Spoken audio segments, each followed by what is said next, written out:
또 성관계를 좀 격하게 한다 그래도 딱히 6배에서 많게는 18배가량 성병 감염이 높았다라고 하고 있습니다. 위험성이 있을 수도 있다는 점은 유념하셔야 됩니다.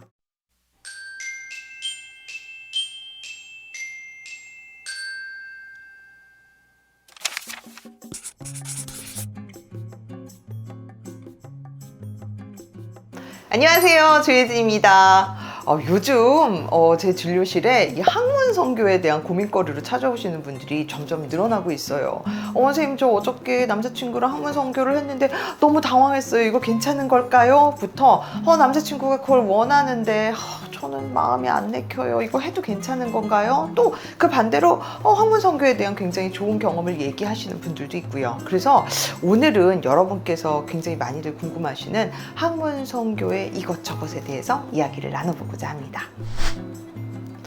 학문과 질은 좀 다른 곳이죠. 질은 이제 아기 머리 10cm 됐는데도 잘 분만을 할 수 있는 통로이자 또 성관계를 좀 격하게 한다 그래도 딱히 뭐 상처가 나거나 아니면 큰 문제가 생기지 않는 좀 더 튼튼한 이 공간인 반면 아무래도 학문은 질보다는 좀 더 약한 점막 조직으로 둘러싸여 있어요. 그래서 학문은 질보다 선교를 했을 때 좀 더 상처나 열상이 생기기 쉽습니다. 실제로 또 성병 감염의 위험성도 더 높은 건 사실인데요.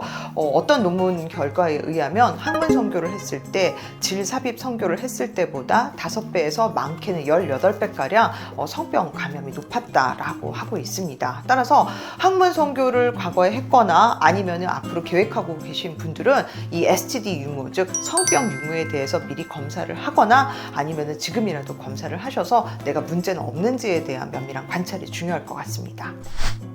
항문은 괄약근이 딱 조이고 있죠. 그래서 변이 밖으로 빠지지 나가지 않게, 그리고 내가 원할 때 열 수 있는 이 괄약근 구조로 되어 있는데요.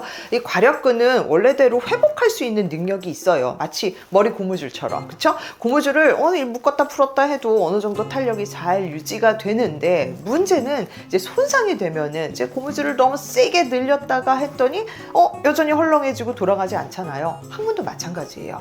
이 괄약근이 손상이 가거나 열상이 생기면 사실은 변실금의 위험성이 있습니다. 실제로 변실금이 있는 환자들은 항문 선교가 위험인자로 나타나기도 하는데요. 그래서 내가 변 보는 이 괄약근, 항문 괄약근 힘이 약하거나 아니면 변실금의 위험이 있는 분들은 항문 선교를 좀 자제하시는 게 좋고요. 따라서 항문 선교를 할 때는 너무 격하게 하거나 아니면 너무 많이 하면은 이 괄약근의 손상을 통해서 변실금의 위험성이 있을 수도 있다는 점은 유념하셔야 됩니다.